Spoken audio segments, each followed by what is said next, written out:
Assalamualaikum warahmatullahi wabarakatuh.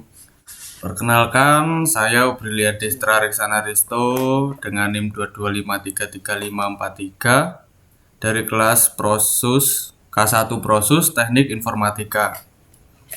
Ya, saya di sini akan menjelaskan modul 1 sampai 3 ya, Pak. Dari web Cisco Introduction to Networks. Judulnya itu. Ya, modul pertama membahas tentang jaringan. Di sini saya menjelaskan lewat HP ya, Pak. Soalnya materinya udah dikirim di HP supaya enak.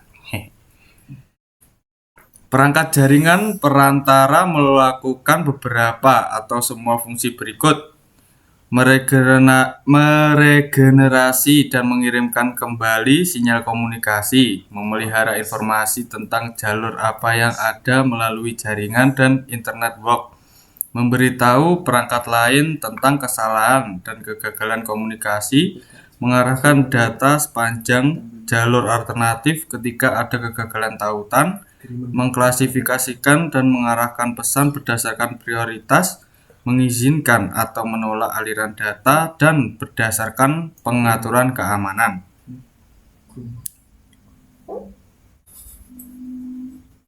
Perangkat jaringan perantara melakukan beberapa atau semua fungsi berikut.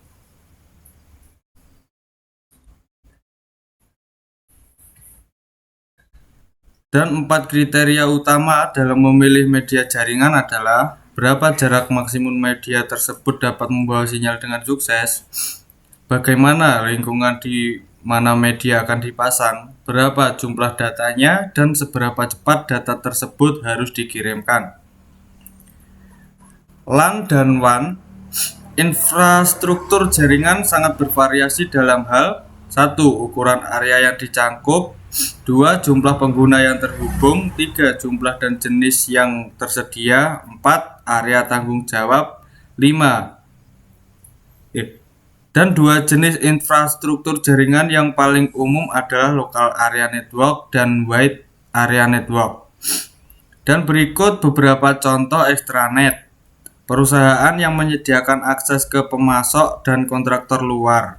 Rumah sakit yang menyediakan sistem pemesanan kepada dokter sehingga mereka dapat membuat janji temu untuk pasiennya.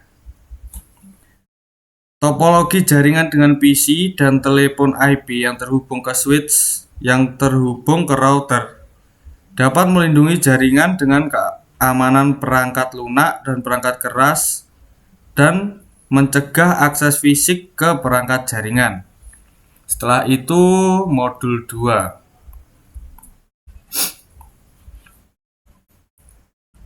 Modul 2, tujuan modul konfigurasi saklar dasar dan perangkat akhir. 1. Terapkan pengaturan awal termasuk kata sandi, alamat IP, dan pengaturan gateway default pada saklar dan titik akhir jaringan. 2.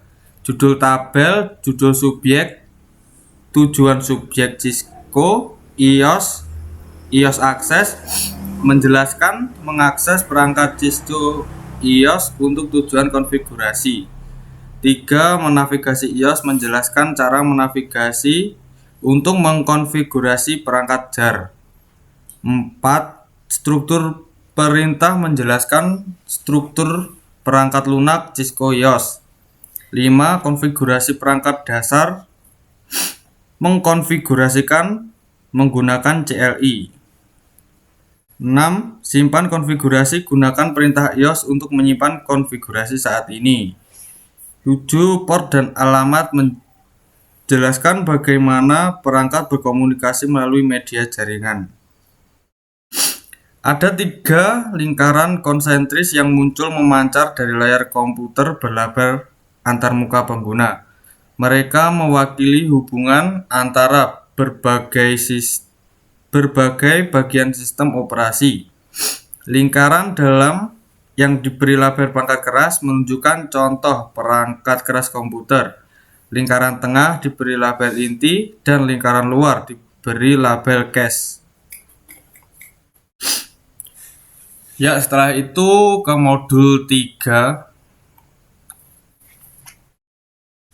Protokol akses jaringan adalah Ethernet, ARP, dan WLAN. Header kolom ketiga adalah ISO. Protokol aplikasi adalah ACSE, ROS, TRSI, dan SESE, CC.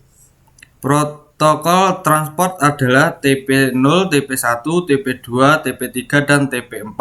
Protokol internet adalah CONP atau CMNS dan CLNP atau CLNS. Protokol akses jaringan adalah Ethernet, ARP, WLAN, dan sebagainya. Di bawah IETF adalah Internet Engineering Steering Group, dan di bawahnya adalah kelompok kerja. Terus habis itu keuntungan menggunakan model berlapis untuk menjelaskan protokol dan operasi jaringan. Membantu dalam desain protokol karena protokol yang beroperasi pada lapisan tertentu telah menentukan informasi yang digunakannya dan antarmuka yang ditentukan ke lapisan di atas dan di bawahnya. Menumbuhkan persaingan karena produk dari vendor yang berbeda dapat bekerja sama. Mencegah perubahan teknologi atau kemampuan dalam satu lapis mempengaruhi lapisan lain di atas dan di bawahnya. Menyediakan bahasa umum untuk menggambarkan fungsi dan kemampuan jaringan. Seperti yang ditunjukkan pada gambar, ada dua model berlapis yang digunakan untuk menggambarkan operasi jaringan, yaitu model referensi interkoneksi sistem terbuka. Mulai dari kiri ke kanan terlihat, lapisan fisik menyediakan bit pengaturan waktu dan sinkronisasi. Lapisan data link menyediakan alamat fisik, tujuan, dan sumber. Lapisan jaringan menyediakan alamat jaringan logis, tujuan, dan sumber. Lapisan transport menyediakan nomor proses, tujuan, dan sumber. Dan lapisan atas menyediakan aplikasi yang dikodekan. Protokol yang mengamankan data untuk autentikasi, integritas data, dan enkripsi data adalah SSH, SSL, dan TLS. Kemudian jalur terbaik ke jaringan menggunakan OSPF dan BGP. Protokol digunakan untuk deteksi otomatis perangkat atau layanan, yaitu DHCP dan DNS. Ya, sekian dari saya ya Pak. Kurang lebihnya mohon maaf. Wassalamualaikum warahmatullahi wabarakatuh.